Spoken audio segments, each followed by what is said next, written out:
What are linear graphs?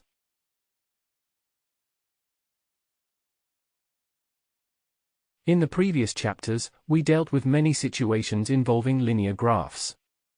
We have seen that linear graphs occur when there is a linear relationship between two variables, the independent one, usually denoted by x, and the dependent one, usually denoted by y. The term linear refers to a straight line. To be more precise, we must emphasize the fact that linear graphs only have meaning in coordinate systems.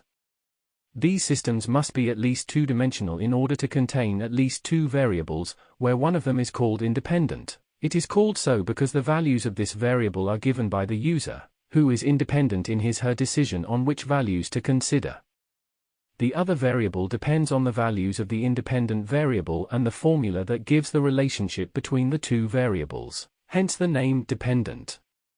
All combinations between these two variables give a line in the xy system, which may be straight or not, depending on the type of relation between the variables involved. By definition, a linear graph is the graphical representation of a straight line. In other words, a linear graph is an illustration of a first-order equation with two variables, where the coordinates of each point of the graph make the equation true when substituted into the equation. For example, the figure shows the linear graph 2x plus y equals 5 and all the 3 points A, B and C, which are part of the graph. The first coordinate indicates the value of x and the second coordinate that of y. Make the equation 2x plus y equals 5 true when substituting these coordinates in it. We have the following shown on screen. Let's prove the above sentence.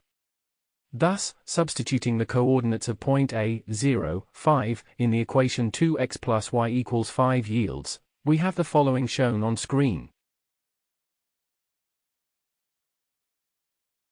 When substituting the coordinates of point B, 1, 3, we have the following shown on screen.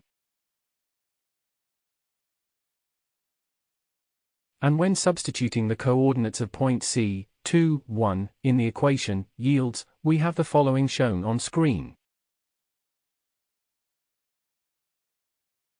That is all for lesson 14.1.2. To continue this tutorial, please watch 14.1.3, Vertical Linear Graphs.